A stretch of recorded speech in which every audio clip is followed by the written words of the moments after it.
comme j'ai été associé depuis 10 ans au comité Cheval et Patrimoine du ministère de la Culture, au titre de mes fonctions au département documentation, patrimoine équestre et dossier UNESCO de l'IFCE, où j'ai pris la suite de Patrice Franchet-Desprez, je connais un petit peu ce monde-là, et je dois vous avouer qu'en décembre, c'était Jean-Pierre Digard qui devait animer cette partie de la matinée, mais il n'a pas pu se déplacer. Bon, à défaut d'une personne de ce niveau-là, vous avez quelqu'un comme moi qui n'est que ma passion pour le cheval, l'équitation, le sport et la culture équestre. Comme connaissance, je n'ai pas écrit les sommes qu'a fait Jean-Pierre Digard. Mon seul titre de gloire, c'est d'avoir été l'un des 2 juges français aux Jeux Olympiques en 1996. J'étais très jeune, au siècle dernier. Et c'est grâce à la FEI, si Catherine était arrivée, je le dirais plus fort, elle est là, la voilà, Catherine est là. C'est grâce à la FEI que j'ai été envoyé dans différents pays à partir de l'âge de 30 ans. J'ai commencé jeune, mais je tiens le coup. Faire le challenge en Amérique du Sud et Amérique centrale, aller après en Asie, en Afrique du Sud-Est, dans plus de 100 pays pour la FEI. Donc c'est vrai que ça me donne un petit peu un réseau qui me permet de venir animer cette matinée sur le panorama contemporain. Est-ce que la culture des sports équestres olympiques est réellement mondialisée ? La première personne qui va intervenir, Sylvine Piquel-Chevalier, va nous parler du décalage entre la diffusion internationale de l'Organisation des sports équestres aux Jeux olympiques et l'hyperconcentration des nations victorieuses. C'est un sujet qui va vous intéresser, je pense, énormément. Elle est accompagnée de Johan Fadel, postdoctorant. Lui, je ne vais pas le présenter parce que je ne le connais pas du tout. Sylvine, mais il se présentera lui-même. Sylvine Piquel-Chevalier, c'est l'organisatrice, le pilier de tout ce comité culture et patrimoine autour du cheval. On connaît bien les gens que soit on vit avec, ce n'est pas du tout mon cas en ce qui concerne Sylvine, mais soit on travaille avec. Et depuis que je travaille avec Sylvine, je trouve que son dynamisme et son intelligence sont tels qu'il n'y a pas besoin d'en dire plus. Et le mieux, c'est de l'écouter vous parler.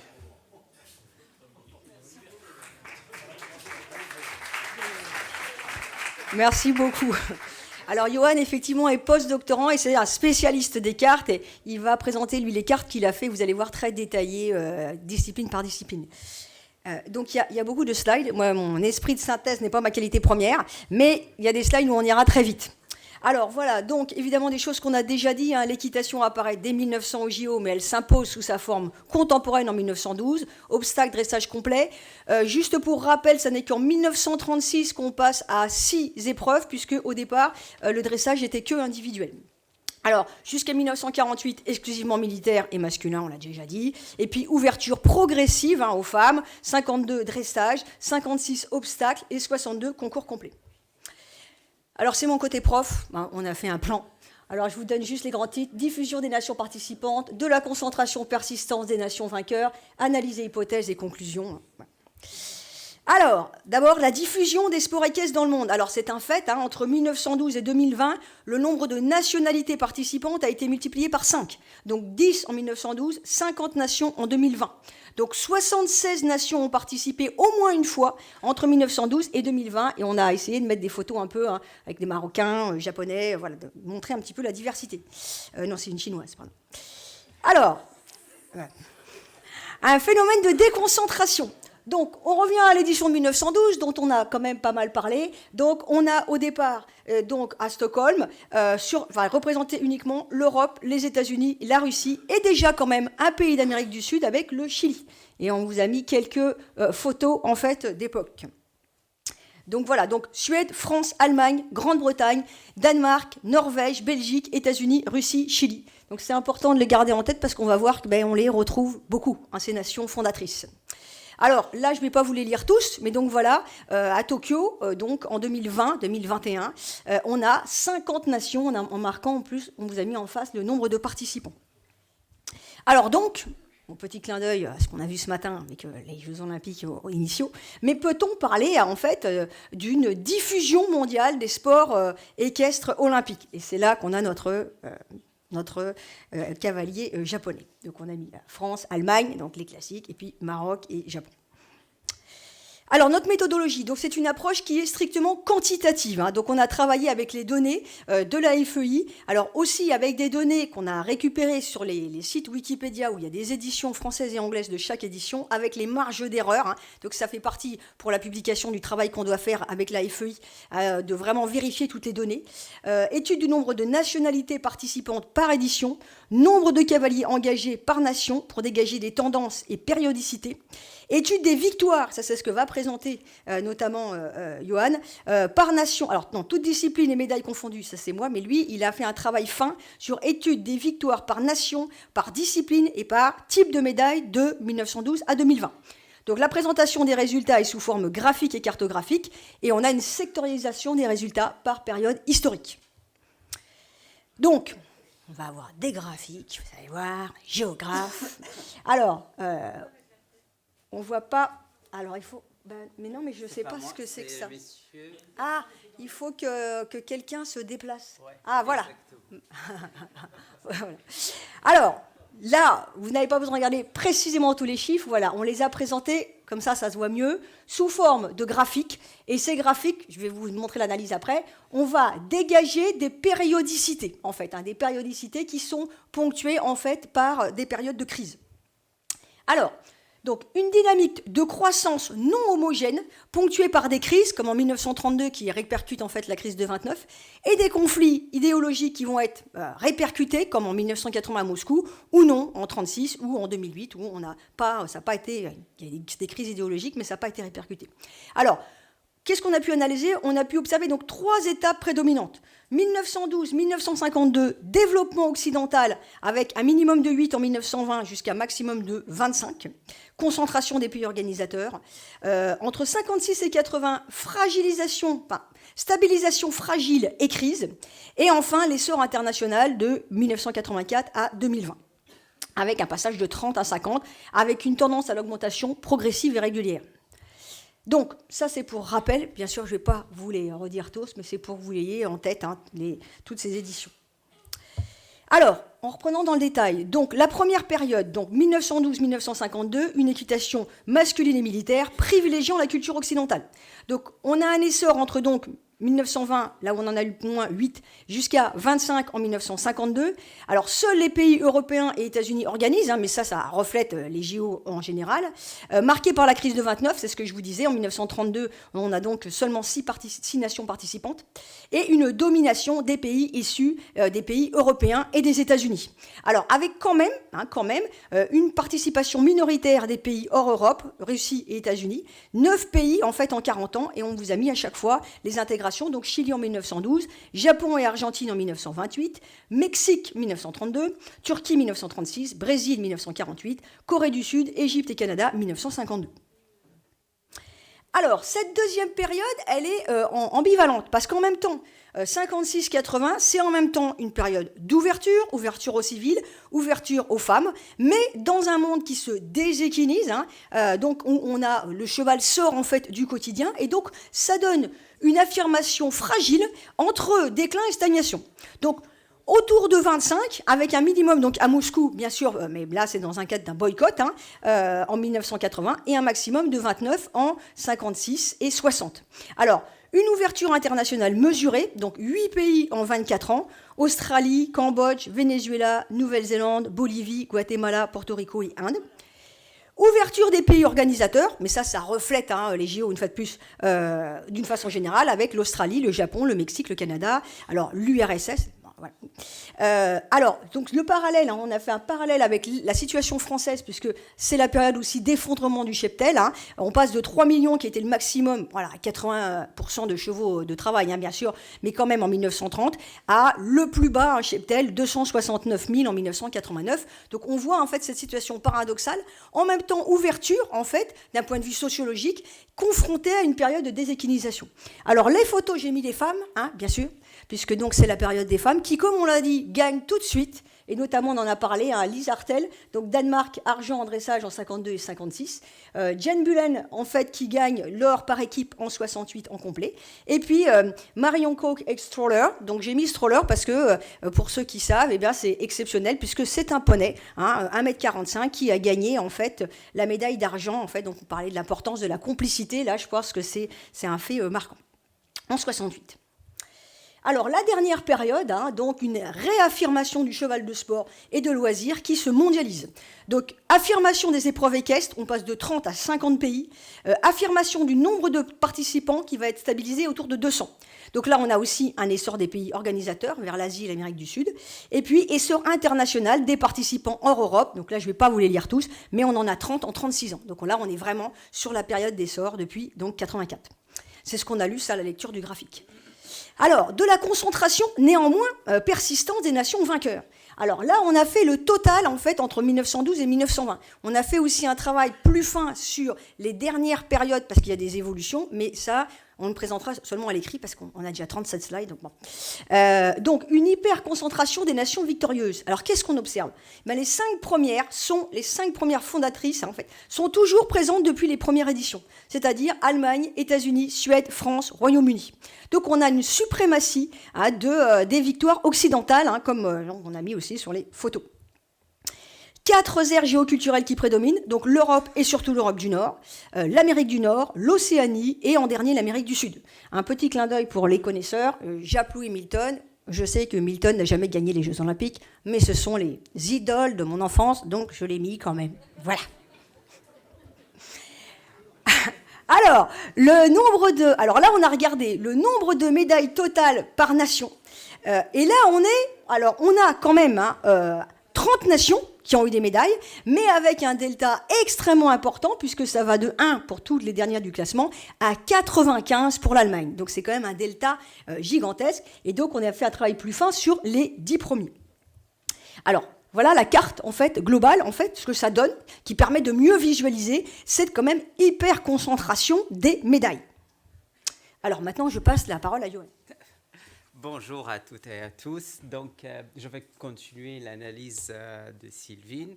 Donc, on a ici une cartographie de la répartition spatiale de nombre total de médailles entre 1912 jusqu'à 2020. La première remarque où on peut identifier qu'il y a une concentration supérieure à la moyenne de nombre de médailles dans le pays européen, notamment en Allemagne, Grande-Bretagne, l'Italie et la France, avec un type de médaille or pour la discipline obstacle individuel. On remarque aussi une concentration ou un nombre de médailles élevé quand même ou supérieur quand même à la moyenne aux des États-Unis. Ce n'est pas le cas dans d'autres continents. Pour le deuxième épreuve, obstacle par équipe, même logique, concentration supérieure à la moyenne en Europe, avec une concentration quand même élevée en Grande-Bretagne, l'Allemagne, l'Italie et la France. On voit aussi nouveaux pays qui sont émergés, comme le Brésil, le Chili, l'Arabie Saoudite, notamment bien après la Deuxième Guerre mondiale, dans les années 90, avec l'investissement des acteurs publics, même pareil, en d'autres pays en Amérique latine.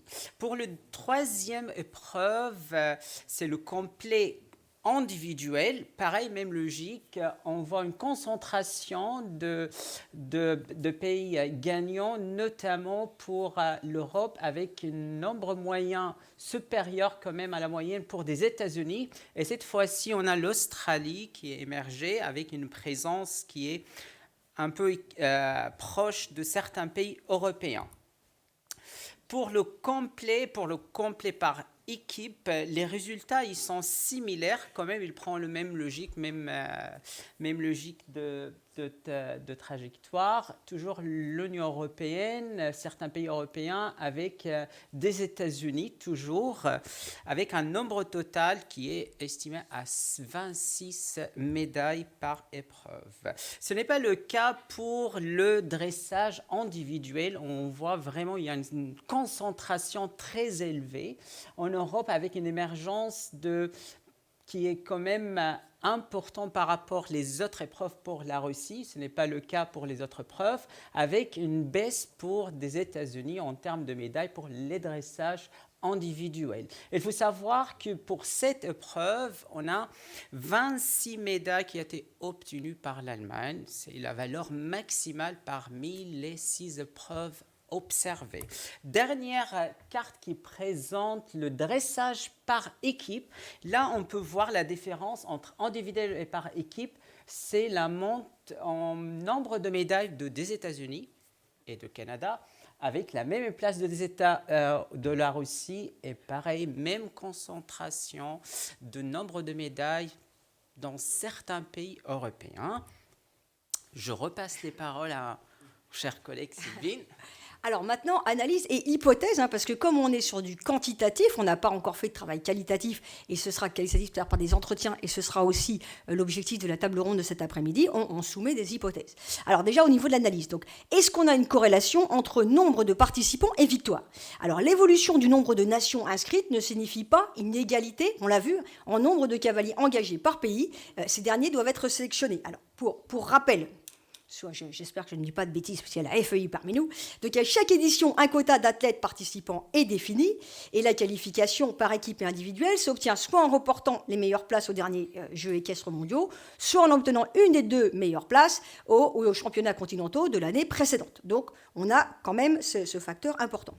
Alors, un tableau, mais je vais vous le présenter sous forme graphique. Donc une corrélation relative entre le nombre de couples inscrits, enfin de cavaliers inscrits sur cette périodicité, 1912-2020, et le nombre de médailles. Alors, c'est plus visible sous forme graphique.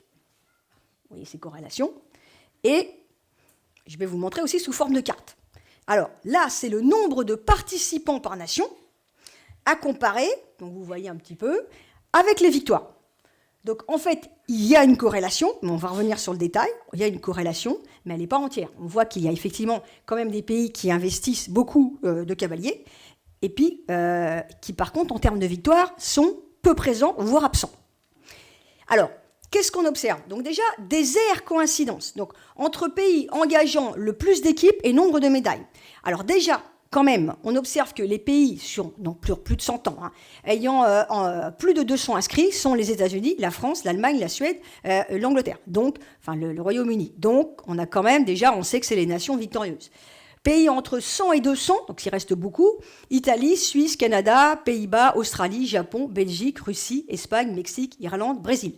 Alors après, je ne vais pas tout vous lire, je vous rassure, mais on a donc 3 autres catégories, entre 50 et 99, entre 10 et 49, et puis ceux qui sont sur moins de 10, donc soit qui ne sont intervenus qu'une seule fois, soit qui ont commencé à s'inscrire dans les Jeux olympiques équestres depuis peu de temps. Alors qu'est-ce qu'on en déduit ? Donc, une condition nécessaire, mais pas suffisante. Plus finement, le nombre d'engagés n'induit pas une proportionnalité acquise de victoire. Alors, on a quand même une forte corrélation pour les 5 premiers pays entre nombre d'engagés et victoire. Mais avec des nuances. Par exemple, les États-Unis, c'est le pays qui a engagé le plus de cavaliers sur la période, mais il n'arrive que, entre guillemets, en 2e place. Et il n'arrive qu'en 2e place avec quand même un grand delta, puisqu'ils arrivent avec 54 victoires, alors que l'Allemagne, qui est donc le 3e en investissement de cavaliers, a 95 victoires. 95 médailles. La France, 2e investissement, 4e place. Et donc, il n'y a que l'Angleterre qui est 5e investissement, 5e place. Donc, ils réussissent bien leur coup. Alors, au-delà, on a des écarts parfois très significatifs. Ainsi, le Canada a 146 cavaliers, a investi 146 cavaliers pour 7 médailles. Le Japon, 125 cavaliers pour 1 médaille. L'Espagne, 117 cavaliers pour 4 médailles. Le Mexique, 112 cavaliers pour 7 médailles. L'Irlande, 112 cavaliers pour 1 médaille. Le Brésil, 106 cavaliers pour 3 médailles. Et l'Argentine, 92 cavaliers pour 1 médaille. Donc, on voit que l'investissement en nombre de cavaliers, c'est une donnée importante et nécessaire, mais elle n'est pas suffisante. Conclusion, analyse et hypothèse. Donc, un grand nombre d'engagements est nécessaire, mais pas suffisant pour assurer les victoires. Il atteste aussi de l'importance de l'historicité, parce que c'est ce qu'on disait, là, on a travaillé sur un panel 1912-2020. On a aussi, alors des graphiques que là, on ne va pas montrer, mais il y a effectivement des évolutions. Entre, par exemple, la France a gagné beaucoup plus de médailles, en fait, dans les premières périodes qu'aujourd'hui, même si on en gagne toujours. Il ne faut pas de problème dans cette salle. Donc, il atteste de l'importance de l'historicité. Un grand nombre d'engagés induit généralement une participation historique longue, édition après édition. Et aussi, quand même une donnée importante, la taille du pays et son nombre d'habitants ne sont pas du tout des facteurs déterminants. Donc là, je vous ai mis des photos exprès qui le représentent, puisque là, en 56, pour le dressage, on voit que les pays vainqueurs donc, sont Suède, Danemark et Allemagne, et là, 1912 aussi, la Suède. Donc ça, c'est aussi une donnée intéressante, qu'on a des grands pays comme les États-Unis, et puis qui vont pas forcément avoir des résultats très significativement au-dessus de pays qui sont petits en nombre d'habitants. Les facteurs déterminants semblent être alors le niveau économique du pays, alors pareil, qui est nécessaire mais pas suffisant, mais qui est quand même une donnée importante, surtout le revenu de la population en fait, et puis bien sûr la culture équestre olympique, puisqu'on a une persistance de la domination d'une partie des pays fondateurs, Allemagne, France, Suède, Royaume-Uni, États-Unis, dont l'historicité est la plus longue. Donc je vous ai remis le morceau de la carte pour bien montrer en fait ces nations vainqueurs. Alors, les hypothèses explicatives, donc des réglementations historiques privilégiant les grands chevaux de type nord-européen, nord-américain, qui nuisent donc à la diversité culturelle, génétique des chevaux. Donc, les chevaux, j'ai fait exprès, j'ai mis un lusitanien, un pur sang arabe et un cheval indien. Les chevaux d'Europe du Sud, d'Amérique du Sud, d'Afrique et d'Asie sont défavorisés. Et donc, ce qui s'ensuit, c'est des coûts très élevés de ces chevaux sportifs, notamment pour les pays qui doivent les importer s'ils veulent acheter des chevaux de type allemand ou français, etc. Donc c'est une hypothèse. Dans la conclusion générale, donc, l'équitation se diffuse à échelle internationale, c'est un fait, entre 1912 et 2020, avec un minimum à 8 jusqu'à 50 nations. Son affirmation n'a pas été, on l'a vu, historiquement linéaire, mais en 3 phases déterminantes. Ces phases permettent la représentation de tous les continents, mais de façon très inégalitaire en nombre de gagés et de victoires. L'accès aux victoires semble corrélé à l'addition d'un ensemble de conditions. Donc ils sont tous nécessaires, mais pas suffisantes si elles sont seules. Alors, un grand nombre d'engagés, une historicité longue, le niveau économique du pays et une culture équestre privilégiant l'Europe du Nord et l'Amérique du Nord. La nécessaire addition de ces conditions conduit à une persistance de la domination des nations vainqueurs qui privilégient toujours les pays fondateurs. Cette domination, on l'a vu sur les cartes qu'on a fait, où Johan l'a fait épreuve par épreuve, se retrouve dans toutes les disciplines, mais de façon plus ou moins intense. On observe que l'obstacle est le modèle le plus diffus, où on a le plus de variété en fait de nations vainqueurs, et par contre le modèle le plus concentré, c'est le dressage en termes de victoire. Et pour l'illustrer, on vous a mis donc des photos des équipes allemandes, des femmes essentiellement, donc équipe allemande de dressage, médaille d'or de 1984 à 2020. Donc à part en 2012, donc ça a été l'Angleterre, et avec un petit focus sur Isabelle Wörth qui a 12 médailles olympiques, donc 7 médailles en or. Pour dire quand même, voilà, là on a vraiment sur une concentration très forte des victoires et qui privilégie des chevaux hanovriens. Donc merci pour votre attention, donc tout ceci sont nos sources. Voilà, j'espère qu'on a pu... On a respecté le temps ou pas ? On a respecté le temps ? Le temps c'est bon ? Le temps, c'est bon. Le temps, c'est bon. Le débit de Sylvine est pour quelque chose. On n'est pas arrivé à tout lire, mais cette présentation est exceptionnelle et je ne saurais trop la recommander à tous ceux qui veulent l'utiliser après, plus la traduire en anglais, parce que avec les cartes et les graphiques, c'est une documentation, je crois, très très importante pour le sujet qui nous occupe. Merci beaucoup, bravo à tous les deux. Je dois maintenant vous présenter avec grand plaisir la deuxième intervenante qui va nous parler, qui va répondre à la question « Une place du cheval menacée aux Jeux Olympiques » et qui va nous aider à comprendre les enjeux contemporains. En fait, la question de départ, c'était « Y a-t-il un risque de remise en question des 3 disciplines équestres aux Jeux Olympiques ?» On a eu l'exemple, on en a parlé ce matin, de la voltige qui a été évacuée jusqu'aux Jeux, qui a existé jusqu'aux Jeux de 2020 et qui a été évacuée ensuite. Mais qui pourrait peut-être revenir. On pourrait peut-être suggérer au comité olympique que l'équitation disparaissant du pentathlon moderne, la voltige qui n'est pas d'un grand coût d'organisation et qui est très médiatique pourrait la remplacer, mais c'est juste une élucubration. Mais on a vu aussi que la FEI était capable d'exclure des disciplines d'elle-même, comme le reining, qui n'est plus dans la FEI. Il n'y a plus 8 disciplines, mais il n'y en a plus que 7. Et j'avoue que cette décision, quand on regardait des épreuves où on se disait « mais où est le bien-être animal ?», cette décision a fait du bien à pas mal de gens. Je vous présente, avant de vous présenter Catherine Norinder, je voudrais dire un mot. Cette question sur l'inquiétude, l'éventuelle remise en question, elle a été récemment très actuelle en France. quand notre ami Jean-Maurice Bonneau a mis fin à ses jours et qu'on a pu voir qu'il s'était posé des questions là-dessus aussi. Et avec Charles Trollier ici présent et Catherine Weber de Ries qui est ici présente, on l'avait rencontré en novembre avec Italion et il nous disait est-ce que le sport équestre va tenir le coup? On sentait qu'il était un petit peu moins motivé alors que c'est un des meilleurs entraîneurs du monde. C'était un des meilleurs entraîneurs du monde. Il ne faut pas que j'en parle trop longtemps parce que je risque d'être ému pour ça. Et c'est vrai que cette inquiétude, on a la chance d'avoir Catherine Norinder. Il n'y a pas une personne au monde qui est plus qualifiée qu'elle pour répondre à la question une place du cheval aux Jeux Olympiques est-elle menacée, vu qu'elle est pour le compte de la FEI depuis pas mal d'Olympiades, la personne en charge des relations avec le Comité international olympique. Et en plus, comme j'ai eu le plaisir de travailler avec elle à une époque pour aider à la formation des juges internationaux de concours complet, Catherine est une personne formidable. On a beaucoup de chance de l'avoir ici. Et à titre personnel, je suis très heureux de lui passer la parole.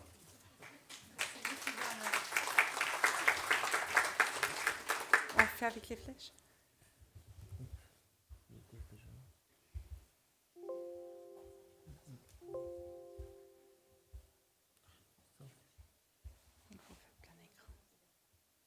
Et puis je fais comment pour avancer la flèche.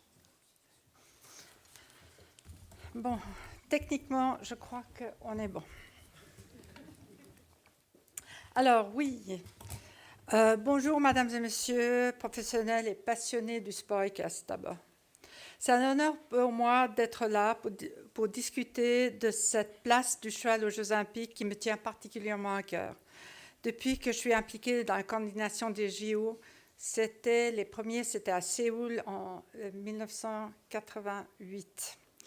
Le sujet est plus d'actualité maintenant avec Paris 2024 et les débats publics et passionnés que sont dans le sport équestre aujourd'hui. L'organisation de ce forum, en fait, est une initiative importante et je tiens vraiment à remercier pour cette initiative et cette invitation parce que ça nous permet un petit peu de discuter ensemble de l'avenir des Jeux olympiques et en général. Ce genre de discussion doit être encouragé à large échelle et nous motiver pour avancer et assurer la place du sport équestre au plus haut niveau. Et je vous encourage, et ça fait partie de ce message, c'est d'essayer de diffuser un maximum tous les messages qui sortent d'ici aujourd'hui. Les sports équestres ont une longue tradition aux Jeux olympiques avec des communautés, des disciplines profondément enracinées qui sont liées à des industries équestres différentes, des ambitions de style de vie. Et d'autre part, nous avons un paysage médiatique de communication et de consommation en constante évolution qui doit être servi et satisfait parallèlement à l'évolution des normes sociales et des attentes qu'on a de ces normes sociales. Mais cette place du cheval aux Jeux olympiques n'est pas garantie et on doit y travailler pour la maintenir. Les Jeux olympiques sont un événement organisé par le CIO, le Comité olympique international, et le sport équestre est uniquement invité à sa table. Le CIO nous rappelle régulièrement, et on a beaucoup de réunions avec eux, la complexité du sport équestre avec 2 athlètes cheval et cavalier.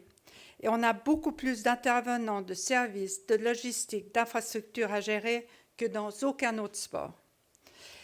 Et le président du CIO nous a bien secoué, la communauté équestre, quand il a annoncé il y a 8 ans, vous devez changer ou être changé. Alors ça a été un petit peu... au fait, je dois avancer là, je crois. Voilà. Le sujet clé pour l'avenir du sport aujourd'hui est le maintien de la licence sociale, de notre sport aussi, et plus particulièrement notre devoir envers notre principal partenaire, le cheval. J'ai focalisé cette présentation sur les JO, sous l'égide du CIO, mais il est clair que le paralympisme est un sujet exceptionnel, mais il est régi sous une haute autorité qui est le IPC et pas le CIO. Et c'est pour ça que je le laisse de côté. Alors, j'ai voulu un petit peu vous présenter quels sont les buts et les principes du CIO aussi pour bien comprendre le déroulement et comment les décisions sont prises. Alors, Pour donner le contexte, il faut rappeler que les Jeux olympiques de Barcelone et Atlanta ont été extrêmement difficiles pour le CIO et pour le mouvement olympique. Il y a eu tout d'un coup une difficulté de gérer la grandeur des Jeux. Il y a au niveau média, au niveau des résultats, au niveau des acheminements des transports, des cavaliers, etc., ça a été, ou enfin des athlètes en général, ça a été très, très difficile. Et le CIO s'est assis et ils ont commencé à réfléchir un petit peu pour la suite, pour les Jeux olympiques. Et ça a été finalisé en 2009 à un congrès olympique du CIO qui a été intitulé « Le mouvement olympique dans la société », à redéfinir et confirmer les principes fondamentaux des JO aujourd'hui. Et je cite, « Alors que les Jeux olympiques sont universellement reconnus comme une expérience unique et spéciale, garantissant de léguer un riche héritage de souvenirs inoubliables à tous les participants et spectateurs, il est essentiel que le CIO fasse tous les efforts possibles pour s'assurer qu'ils conservent leur statut d'événement de premier plan. Cela permettra aux principes fondamentaux et aux valeurs de l'olympisme que les Jeux olympiques incarnent si bien d'être pleinement adoptés et promus. » Ça, c'est en 2009. Ces principes sont importants aujourd'hui pour comprendre la situation de l'inclusion et le maintien des différents sports aujourd'hui. Et je vais vous énumérer quelques éléments de ces critères qui ont été établis à ce moment-là. Pour les Jeux olympiques, l'universalité du sport est une priorité. Cela signifie un accès ouvert au sport pour tous les peuples et toutes les cultures. Il est essentiel pour les sports aussi équestres d'avoir une participation de chaque continent et une ouverture sur les nations essentielles. Vous allez voir plus tard, c'est l'importance médiatique en général. Ensuite de ça, pour les Jeux olympiques, ils doivent défendre les valeurs olympiques, répondant aux besoins de la jeune génération, renforçant l'égalité des sexes, égalité des chances, ainsi que l'égalité des chances pour les femmes, tant que leur participation aux compétitions sportives que dans l'administration et l'entraînement. Et puis, comme vous savez tous, le sport équestre, on n'a pas de différence entre les épreuves hommes et femmes, mais il est vrai, on va vous le montrer plus tard, qu'il y a toujours plus d'hommes aux Jeux olympiques que de femmes. Et comme cavalier et aussi dans les administrations, on fait beaucoup d'efforts, les entraînements et surtout à haut niveau, même si à niveau de grassroots, qu'on appelle ça en anglais, il y a beaucoup de femmes, mais c'est vrai qu'il y a une étude et on fait beaucoup d'efforts pour essayer de voir pourquoi il y a moins de femmes à l'échelon supérieur d'élite. Ensuite de ça, une autre priorité pour les Jeux olympiques, c'est l'introduction du processus d'évaluation des sports et des disciplines, inclus dans le programme des Jeux olympiques. L'évaluation est basée sur la contribution des sports et disciplines au programme olympique à la valeur globale des Jeux. Alors, ils font des études après le CIO a établi des statistiques, des études, et on a eu un grand choc au niveau du sport équestre après les Jeux olympiques de Londres en 2012. On a eu les gradins qui étaient pleins, on a eu un engouement pour le sport, etc. en Angleterre. Mais par contre, au niveau médiatique, on a été très bas. Et on a dû être rétrogradé au niveau du CIO où ils ont une catégorisation des différents sports et on a passé du groupe C à groupe D. Il y a 6 différentes catégories. Ça veut dire qu'il y a moins de revenus aux droits télé pour les comités olympiques et pour les différentes fédérations internationales, donc nationales. Alors ça a dû remettre un petit peu tous les fédérations et puis surtout la FI, etc., à réfléchir aussi. Ensuite de ça, j'ai bientôt fini au niveau des critères du CIO. Après chaque Jeux olympiques aussi, pour le CIO, il est important de revoir les systèmes de qualification des athlètes. Sylvine, vous avez référé tout à l'heure aux différentes qualifications. Et pour chaque sport et chaque discipline doit être revu afin de parvenir à un juste équilibre entre l'impératif d'assurer la participation des meilleurs athlètes du monde aux Jeux olympiques est le plus haut niveau d'équité requis pour respecter le principe de universalité. J'arrive jamais à dire ce mot. Et puis, ensuite de ça, une priorité pour le CIO, et ça je vais devoir aussi y revenir, c'est le contrôle de la taille, du coût et de la complexité des Jeux olympiques. Et c'est devenu vraiment un sujet primordial et vraiment le CIO nous reproche à chaque fois au Sportcast d'être beaucoup trop compliqué et beaucoup trop coûteux. Une fois qu'on a posé ces fondements, je fais juste une petite rétrospective parce que je crois qu'on en a beaucoup parlé déjà ce matin avec le début des Jeux olympiques, mais juste pour dire que la FEI a été fondée en 1921 et au fait, pour la première fois, c'est en 1924 que les JO ont été sous l'autorité de la FEI organisés. Ensuite de ça, à Amsterdam, c'est la première fois que le programme actuel avec les 6 épreuves pour les 3 disciplines, donc on a une épreuve, c'est défini par la classification par une médaille. Donc on a un classement par équipe et par un classement individuel. Et juste pour la petite histoire, il y a uniquement le dressage qui n'a pas été organisé en 1960 parce qu'il y a eu toute une controverse sur le jugement en 1956 à Stockholm.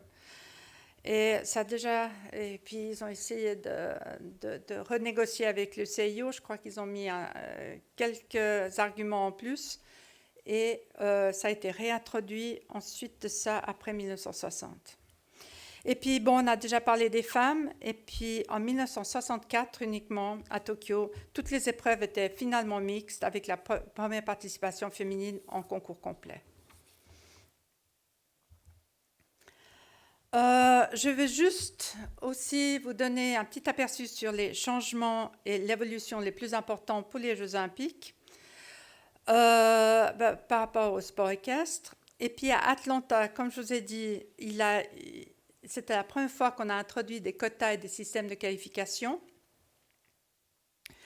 On a aussi le nombre d'épreuves, au fait, comptant pour les médailles, est fixé en général à 329 en total pour tous les Jeux olympiques.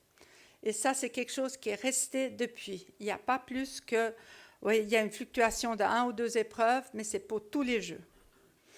Et le système de qualification et quotas est imposé par le CIO et le sport équestre est basé, comme je vous ai dit avant, sur les principes d'universalité et les meilleurs athlètes du monde, par les systèmes de ranking, par les championnats régionaux, etc.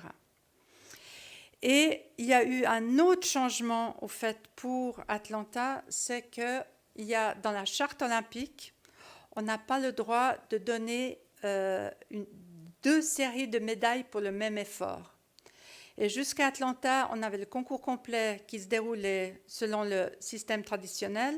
Et là, on a dû séparer l'épreuve par équipe et l'épreuve individuelle afin de remplir les conditions du CIO de ne pas pouvoir donner ces 2 séries de médailles pour la même épreuve.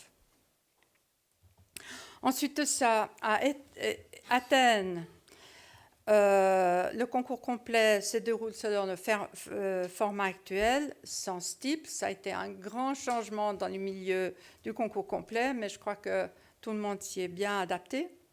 Et puis pour Tokyo, on a dû, suite aux grandes pressions du CIO, essayer de trouver un nouveau format pour les Jeux olympiques. Et pour les 3 disciplines, on a introduit les 3 membres par équipe sans le drop score, ce que je ne sais pas comment ça s'appelle en français. C'est le drop score, ok. Et puis, afin de rendre le sport plus facile à comprendre pour les médias, pour ceux qui ne sont pas initiés au sport équestre. Et pour la première fois, on a eu 50 nations qui ont concouru à Tokyo.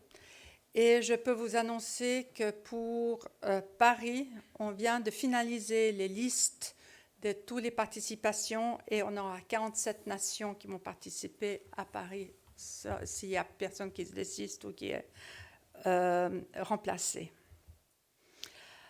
Alors, pour revenir au tableau sur lequel Sylvine a travaillé, je vous montre juste là un aperçu un petit peu, et puis là, vous voyez bien au niveau des total nombre de cavaliers par rapport au nombre de nations, et aussi par rapport entre hommes et femmes. Vous voyez bien la différence là, et c'est vrai qu'au niveau de la participation féminine, ce n'est pas toujours évident. Je continue. Alors, le programme olympique défini par le CIO. Alors, on retourne de nouveau à ses coûts et complexités, le quota d'athlètes, le coût de l'organisation et la facilité de compréhension du sport du grand public. C'est ce que je vous ai expliqué pour les différents formats. Et puis aussi, qui les travaille beaucoup, c'est qu'il faut qu'on inclue des sports pour la jeunesse. Et ils ont, pour s'adapter aux nouvelles tendances aussi, de consommation, de transmission du sport télévisé par réseaux sociaux, des épreuves longues et sans résultat à la fin de la journée est difficilement vendable aujourd'hui. Il faut réfléchir comment les épreuves de sport équestre peuvent s'adapter, mais en gardant leur intégrité et l'intérêt. Et c'était très intéressant de voir... Oups là. Je suis désolée, mais voilà. Voilà. De voir sur les tableaux qu'on a présentés juste avant, c'est une des préoccupations du CIO, c'est les prédictabilités des résultats. Et le fait d'avoir toujours l'Allemagne ou certaines nations tout en haut, ça enlève un petit peu l'intérêt du grand public sur le sport. Et c'est quelque chose qu'on doit vraiment, vraiment travailler dessus aussi. Et c'est pour ça que c'est bien d'avoir toutes ces nations émergentes. Et j'aimerais juste reprendre un petit peu quelque chose que vous avez montré tout à l'heure. C'est qu'on n'essaye peut-être pas de corréler, et ça c'est peut-être la promotion, de corréler avec les médailles, mais plutôt avec la participation olympique et les pays qui participent. Parce qu'à ce moment-là, on peut défendre le sport. Se défendre sur les médailles, on commence à trouver un peu difficile. Mais il faut qu'on trouve des autres moyens. Le CIO, il faut aussi savoir qu'ils nous ont fait part de leur décision que le concours complet ne pourra uniquement subsister s'il est organisé sur le même site que les autres disciplines, le saut et le dressage. Qui fait que, comme à Tokyo, on ne peut pas avoir le cross à un lieu différent. On l'a eu aussi à Hong Kong, et parce qu'à cause des coûts et de l'aménagement de tout. Alors maintenant, à Los Angeles, on aura une décision après Paris, et on espère que le site qu'on a reconnu va pouvoir engager tout le monde. Et aussi, pour un petit peu revenir sur l'intégration d'un autre sport, il a été très clairement édité que oui, on peut intégrer un autre sport, on peut intégrer la voltige, etc. Mais c'est au dépend d'un autre épreuve. Alors, il faut un peu peser le pour et le contre, mais c'est vrai qu'on a présenté la voltige au CIO. On a fait des démonstrations lors d'une invitation à Lausanne pendant un grand concours de saut au bord du lac. Ils ont trouvé ça génial parce que la voltige, ça peut être absolument incroyable. Mais, je veux dire, il faut savoir ce qu'on se veut au niveau du sport équestre. Alors, les défis, on y arrive. Alors, il faut qu'on s'adapte justement. Je crois que je ne suis pas tout à fait en phase avec ma présentation là, mais bon. Alors, s'adapter au paysage médiatique. Il faut qu'on fasse des compétitions en cours, etc. Complexité cours, ça on a déjà dit. Et puis, on a l'image du sport. Et puis, justement, c'est encourageant de voir toutes ces conférences et discussions qui ont lieu dans le monde entier sur ce ligne, et en ligne sur ce sujet. On espère que grâce à cette prise de conscience croissante de tout le monde, nous pourrons faire des progrès importants pour renforcer les systèmes en place. Il y a eu une commission spécifique d'éthique et de bien-être équin, FEI, qui a été créée depuis 2 ans, pour collecter des informations et des recherches approfondies et pour recommander des systèmes et des mécanismes pour protéger le bien-être des chevaux, avec des règlements, etc.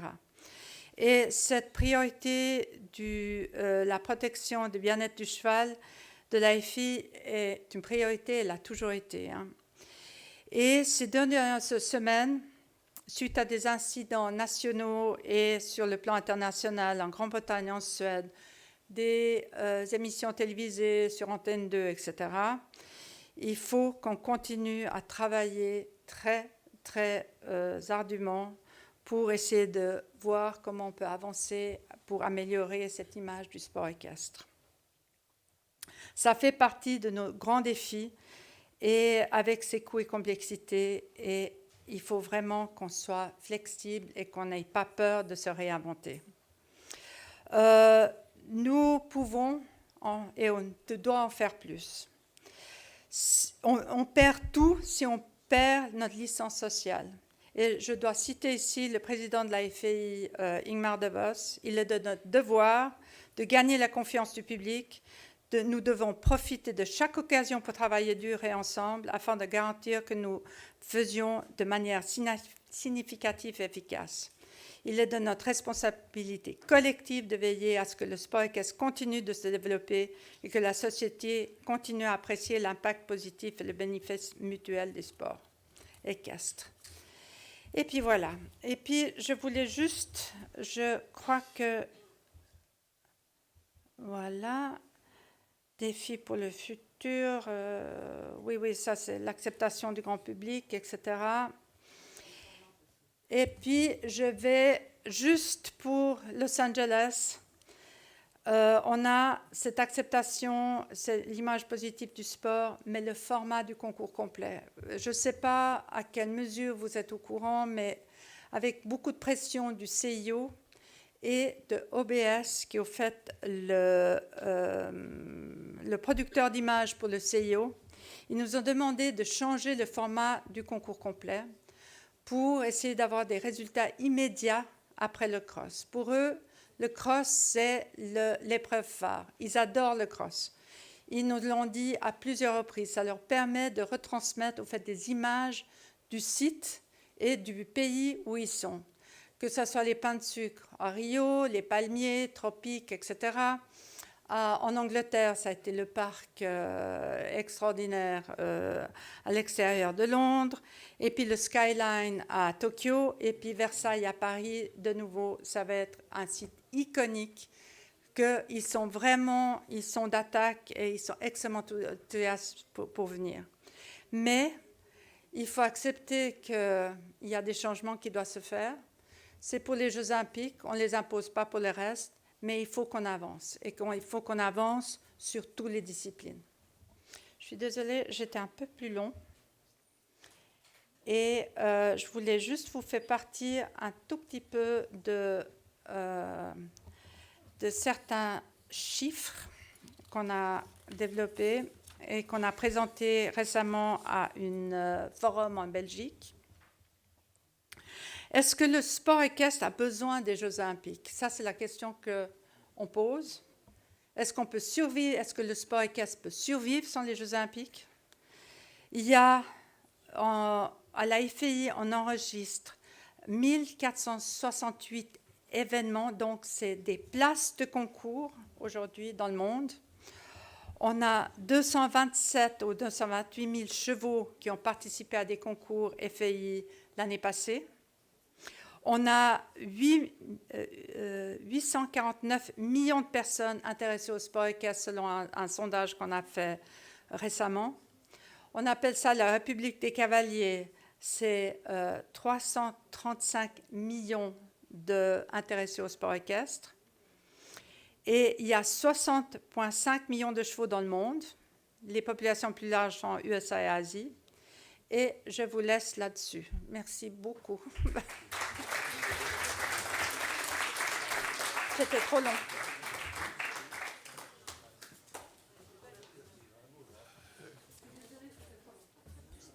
Quand je vous disais que Catherine Norinder est sans doute la personne au monde la plus qualifiée pour répondre à l'interrogation posée par Sylvine, je n'exagérais pas.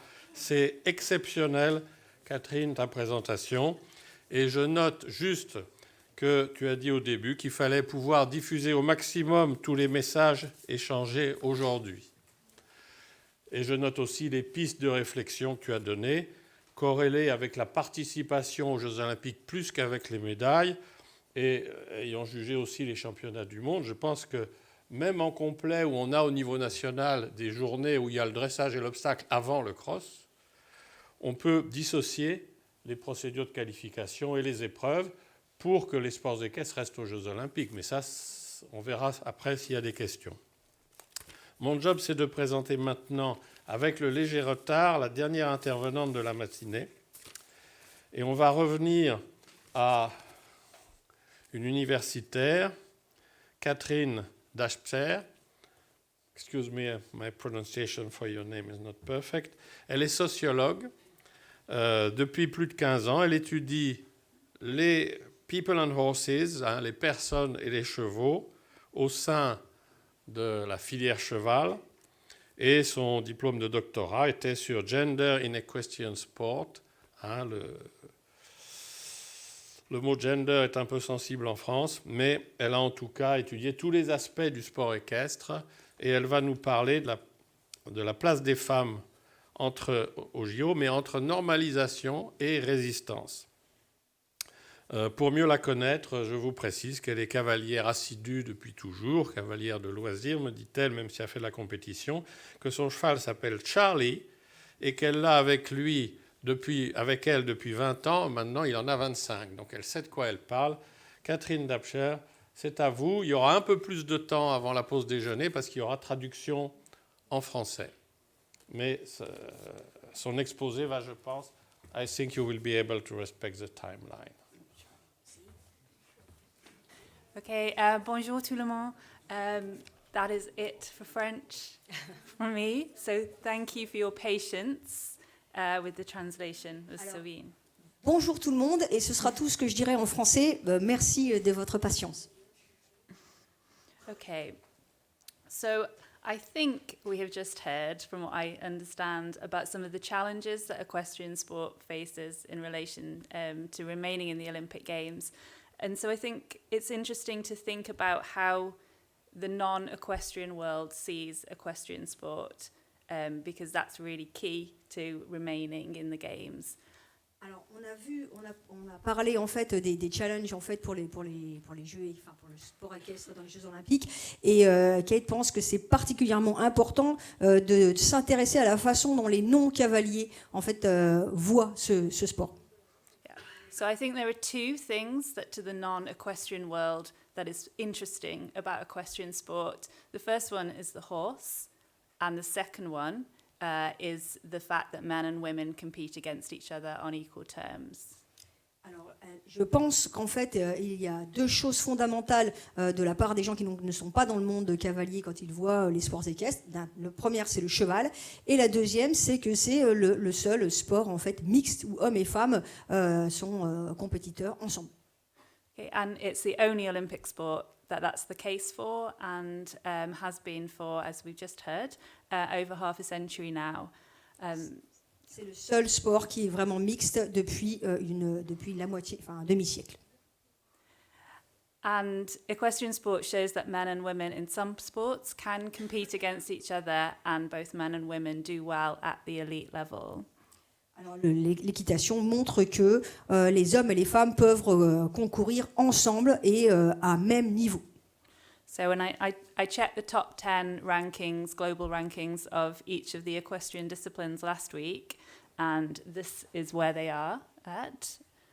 Alors donc j'ai étudié en fait où se situent les tops en fait les médailles en fait d'hommes et femmes pour les trois épreuves en distinguant donc le nombre de femmes et le nombre d'hommes et ça donne ce résultat.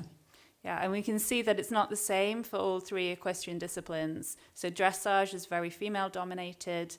Show jumping is even more male dominated. We don't get a woman until number 19 on the global rankings. And then eventing is male dominated, but not as much. Alors on voit qu'en fait les résultats ne sont pas les mêmes en fonction des disciplines, alors que le dressage est dominé par les femmes, l'obstacle est vraiment dominé par les hommes puisqu'on a la première femme est à la 19e place, hein, et par contre eh bien on voit que le concours complet est dominé par les hommes mais de façon plus nuancée. But this provides an opportunity for equestrian sport, I think, to show itself as different and as potentially forward-thinking as well. Although the Olympics, equestrian sport in the Olympics was a bit slower to accept women than equestrian sport outside of the Olympics.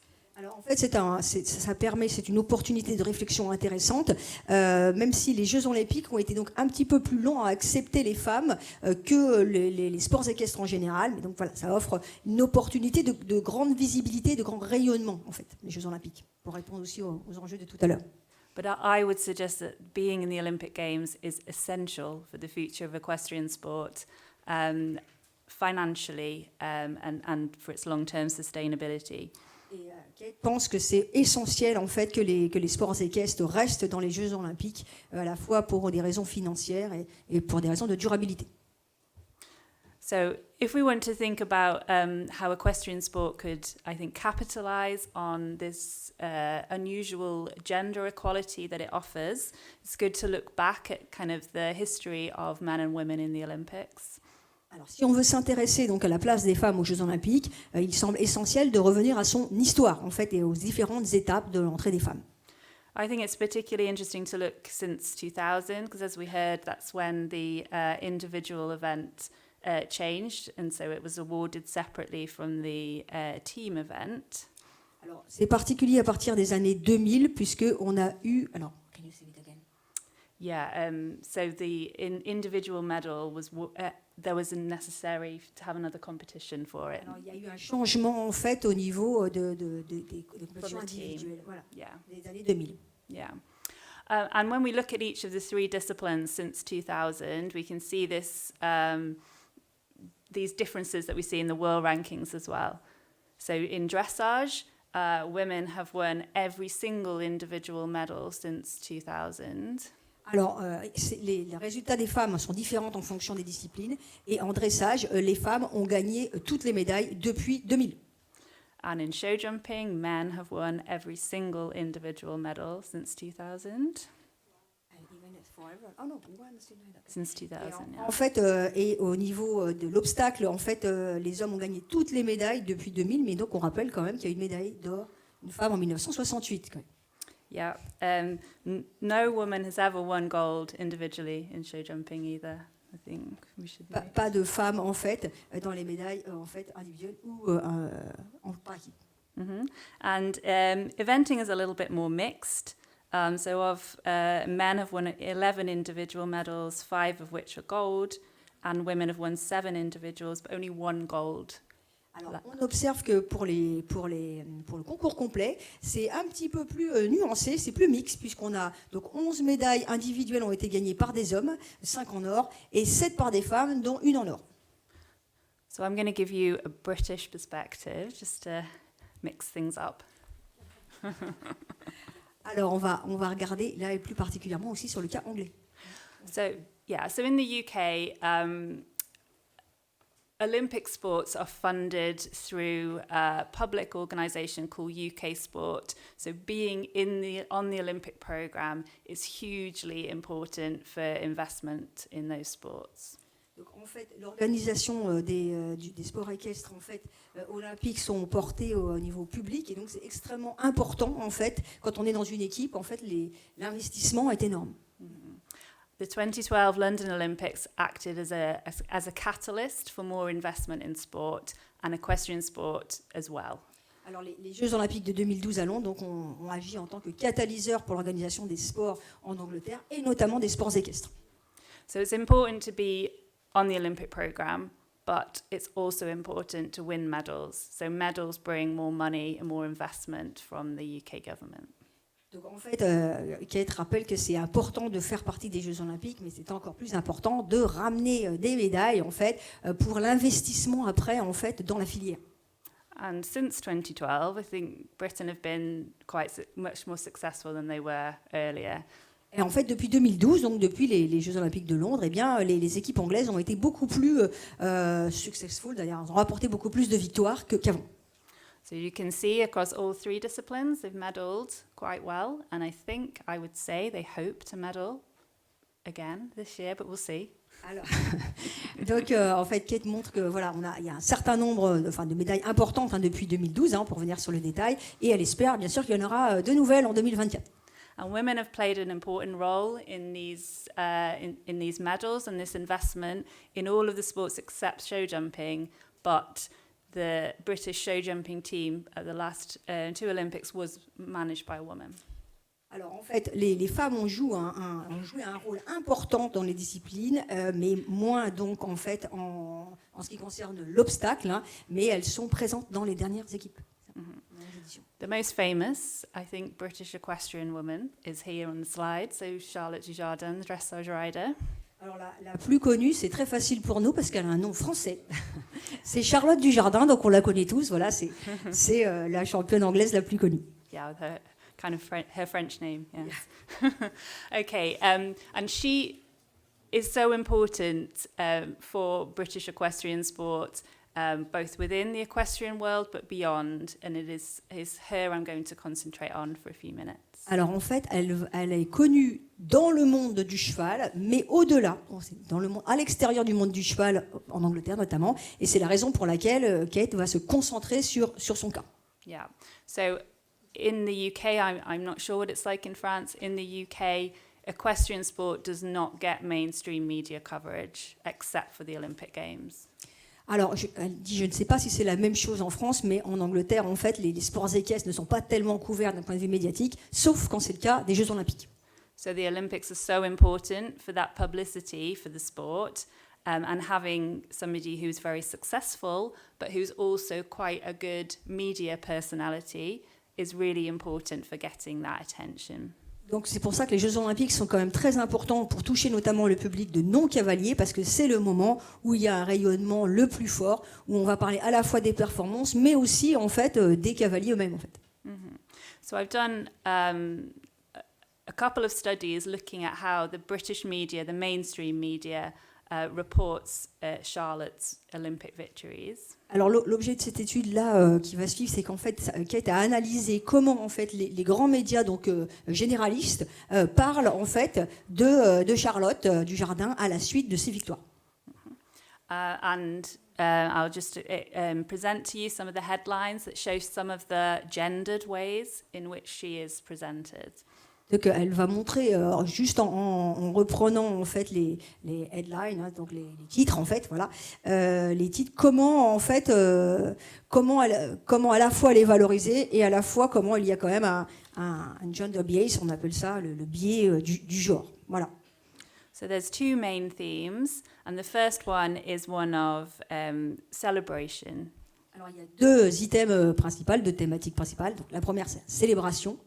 She is undoubtedly a very successful athlete and been very successful in the Olympics, and so that is reflected in the media. Alors c'est une athlète incontestablement qui a beaucoup de victoires et donc ceci se répercute dans la couverture médiatique. The first time that dressage has probably ever had mainstream attention in the UK was 2012 when she won. C'est en 2020 en fait que elle a. Alors, The first time it's ever been in the mainstream. Yeah, c'est la première fois qu'elle a été vraiment dans les journaux principaux en 2020, à la suite de ses victoires. I doubt most people had even heard of dressage before Charlotte. Oui, ça a permis de faire connaître le dressage au grand public. Et Kate ne dit que je ne suis pas sûre que le grand public avait entendu parler du dressage avant cette victoire.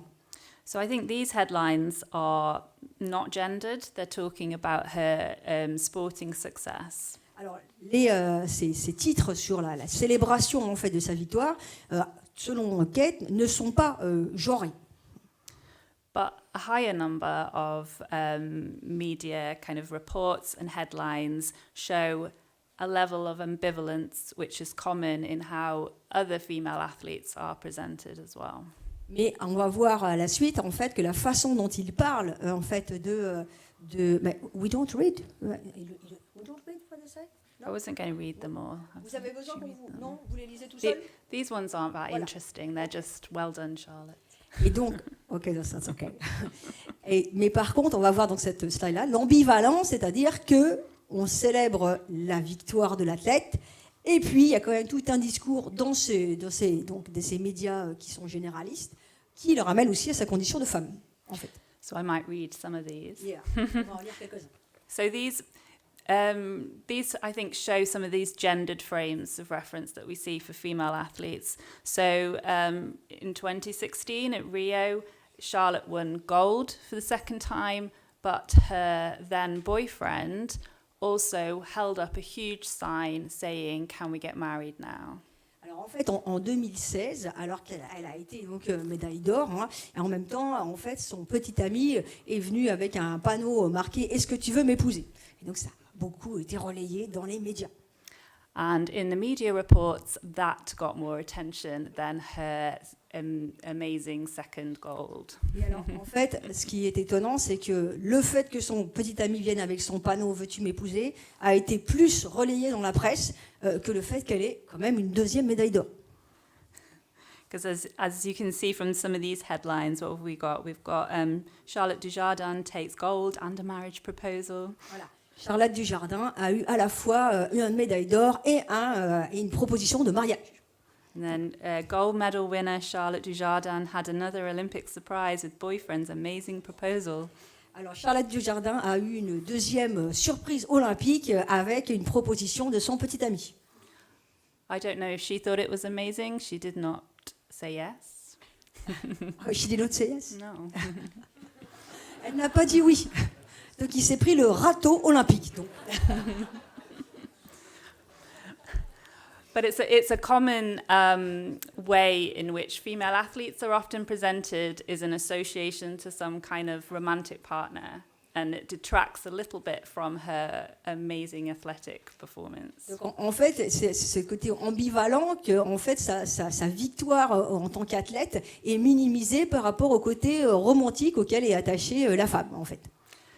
And then at Tokyo, she had, after she said no to the marriage proposal, that relationship actually broke down temporarily. But at the time, at Tokyo, reports were about how her overcommitment to sport had led to her relationship breakdown. Alors après, donc du coup, monsieur un peu vexé, et donc ils se sont séparés momentanément, et donc à Tokyo, en fait, ils n'étaient donc plus ensemble, et c'est ceci qui a été aussi encore beaucoup relayé dans la presse, en fait, sans être la presse à scandale, la presse généraliste, qui a plus insisté sur donc Charlotte Dujardin révèle comment son cheval olympique JO l'a sauvé d'un chagrin d'amour. Donc on insiste encore beaucoup sur le côté affectif. So as well as being reported in relation to her romantic relationships, she's also often, I would say, trivialized in the media. C'est aussi une façon de traiter en fait ses réussites de façon un peu triviale en fait, parce qu'on peut se poser la question de savoir si on traiterait de la même façon des réussites d'un homme. As I said, the British media knew nothing about dressage before Charlotte, but now they like to talk about dressage as dancing ponies, dancing horses. Alors en fait, les médias ne s'intéressaient pas du tout au dressage, mais grâce aux performances en fait de Charlotte Dujardin, ils aiment parler de poneys qui dansent ou de chevaux qui dansent. So some of the headlines, so one from Tokyo, we had the girl on the dancing horse prepares for her third Olympics. The girl as well. This one. Ah, voilà. La fille, alors voilà, par exemple, un exemple en 2021, la fille sur le cheval dansant se prépare pour sa 3e Olympiade. Mm-hmm. And while this isn't necessarily really negative, it does detract a little from her serious sporting achievements. En fait, ce n'est pas une approche négative, mais c'est plutôt une approche un peu réductrice, un peu infantilisant en fait, de résultats pourtant olympiques fondamentaux. So I think it's very important for equestrian sport to get this mainstream media attention during the Olympics. It's important, but for female athletes that can sometimes be I don't know how you'll say this in French, double-edged sword, in that it's positive in many ways, but also repeats lots of gendered tropes that minimize their achievements. Alors, en fait, cette couverture médiatique, elle est très importante, mais effectivement, en ce qui concerne le retour sur les femmes athlètes, c'est un peu à double courant, c'est-à-dire qu'en même temps, c'est valorisant, et en même temps, on sent quand même le biais du genre, toujours, c'est-à-dire un petit peu ce regard qui est un peu réducteur, en fait, parce qu'effectivement, là, la fille sur le cheval dansant, alors le cheval dansant, pourquoi pas, mais la fille, pourquoi la fille, la femme, c'est assez étonnant. Donc, il y a le ressenti, en fait, c'est peut-être pas complètement perçu par les médias comme des athlètes à part entière. So I'll make a prediction now about how she will be presented this summer.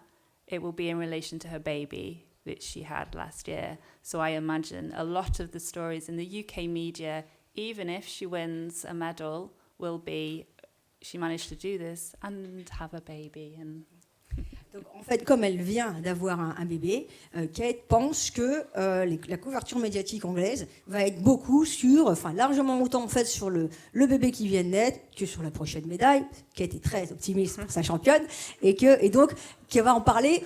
En fait, ils vont en parler largement autant, alors que c'est vrai que c'est pas sûr que sur les athlètes masculins, s'ils viennent d'avoir un bébé, ça fera la une, en fait. I was going to do a comparison between the representation of Charlotte Dujardin and Britain's one of the show jumpers that had won individual golds, and maybe Nick Skelton. But I didn't, because every headline I found about him was just about him winning and being a great athlete. En fait, it could have been interesting. En fait, Kate voulait justement mettre une comparaison pour que ce soit plus lisible de la façon dont on parle de Charlotte Dujardin et des champions en fait hommes en fait anglais d'obstacles. Mais en fait, elle l'a pas fait parce que toute la couverture médiatique une fois de plus des journaux généralistes sur les hommes n'était que strictement sur leur médaille et pas du tout sur leur vie privée. So what next then for women equestrians at the Olympic Games? I think it's essential that we fight to keep equestrian sport in the Olympics, even if that means accepting changes, as we just heard before. Alors, Kate pense que c'est vraiment essentiel qu'on arrive à conserver les sports équestres aux Jeux Olympiques, même si ça nécessite, comme l'a dit donc Catherine, quelques changements en fait. I think that's important for equestrian sport, and I think it's important for women in the Olympics as well, as this is the only opportunity in sport where men and women compete against each other, and both men and women do well. Et en fait, Kate pense que c'est d'autant plus important pour les femmes puisque c'est le seul sport en fait qui est vraiment mixte et où les hommes et les femmes rivalisent donc à égalité et qu'ils font bien tous les deux avec beaucoup de victoires de femmes. As I'm sure we're all very aware, equestrian sport is attracting a lot of negative attention at the moment around horse welfare. Alors, comme nous le savons tous, en ce moment, les sports olympiques attirent aussi des appréciations négatives, notamment autour de la notion du bien-être. So I think there's opportunity to play up the positive messages more as well. And I think this gender equality in the rules is a big thing that could be made a lot more of. Alors, Kate pense que c'est justement une opportunité, le fait d'être le seul sport en fait mixte, où hommes et femmes sont traités de la même façon. C'est un peu de contrebalancer en fait l'image négative autour du bien-être et d'essayer, puisque là on parlait beaucoup du lien social, justement le lien social c'est de montrer l'importance en fait dans l'égalité du genre grâce aux sports équestres. If equestrian sport was to not be on the Olympics anymore, that would be particularly damaging, I think, for dressage and eventing, the two where women do better. En fait, Kate pense que s'il n'y avait plus les sports équestres aux Jeux Olympiques, ce serait particulièrement dommageable pour le dressage et pour le concours complet. Or, ce sont les deux disciplines où les femmes s'expriment le mieux. And there's also a lot of talk in sport at the moment about gender and thinking about gender in non-binary terms. This is going to be a challenge for you, Sylvine, to translate. So there's a lot of talk about gender and the inclusion of trans athletes, non-binary athletes. Equestrian sport is an example of where that need not be an issue. Alors en fait, aux Jeux Olympiques, aujourd'hui, il y a beaucoup d'interrogations aussi sur les transgenres, en fait. Et l'équitation peut être un modèle, en fait, où justement, elle montre l'inclusion, de dépasser, en fait, l'inclusion de tout type de population en dépassant la binarité homme-femme, puisqu'il y a mixité. Et donc, eh bien, les athlètes transgenres ou intersexes n'est pas une problématique, en fait. Donc elle peut aussi, toujours dans ce lien social, faire office de modèle dans ce contexte. So in efforts to try to convince the non-equestrian public and sporting world that equestrian should stay on the Olympics program, I think more can be made about these gender equal aspects, and we could celebrate our successful male and female athletes like Charlotte, but maybe in less gendered ways. Alors, Kate pense qu'il faut vraiment, dans le cadre en fait, de toutes les attaques qui sont faites sur les sports équestres aux Jeux Olympiques, insister beaucoup sur cette égalité de genre et même de dépasser cette binarité qui est le seul, et que donc ça peut être quelque chose qui permet justement alors elle n'a pas dit redorer le blason, mais voilà, je le traduis comme ça, de redorer le blason des sports équestres en fait aux Jeux Olympiques, puisqu'on est dans cette problématique en fait de trouver des solutions. Merci.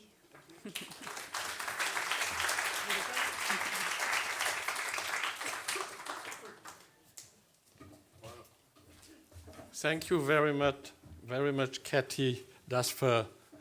It was a little different as the communication before, but very interesting. And I have one question for you. It's a stupid proposal, but it's maybe the time now that everybody has a sugar level in the blood going down to have a funny proposal.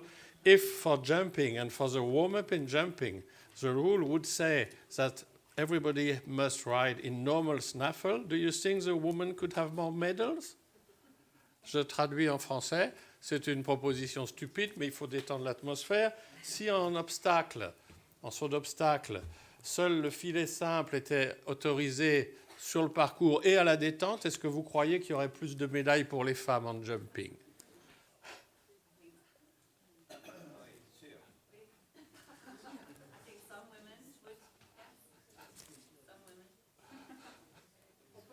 Certaines femmes, oui, gagneraient davantage. Voilà une solution, donc le filet simple pour la vie.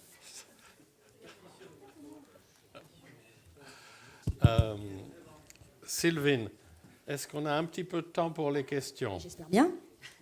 On est venu pour ça. Attendez, dans l'ordre de lever les mains, ici, Monsieur Talon, 1, 2, 3. Vous êtes numéro 3, François, excusez-moi. Voilà. Alain. Ici, mademoiselle. Là. Les autres qui ont des questions, vous pouvez lever la main, mais Sylvine arrêtera quand il sera temps d'arrêter la matinée. Une question pour Catherine Norinder, dont effectivement l'intervention a été magistrale. Moi, j'ai découvert des aspects totalement inconnus, des enjeux très forts sur le plan du sport, politique, économique. Et vous avez insisté plusieurs fois sur la contrainte des coûts. Est-ce qu'on peut comparer, le cas échéant, entre effectivement les disciplines équestres au JO avec un autre sport? Vous avez insisté sur cet aspect-là, effectivement, du fait de la complexité, des cheval-hommes, les gens qui encadrent, les infrastructures. Est-ce que vous pouvez répondre à cette question?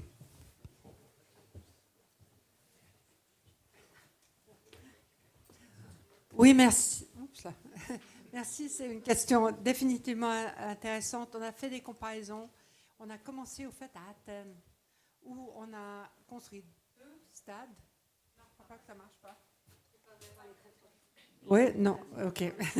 On a dû construire 2 stades qui nous ont coûté, mais je crois quelque chose comme 140 millions. Et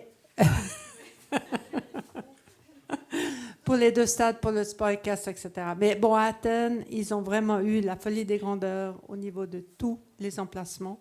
Et c'est là où on a commencé avec cette démarche. Et le fait, le CIO tient...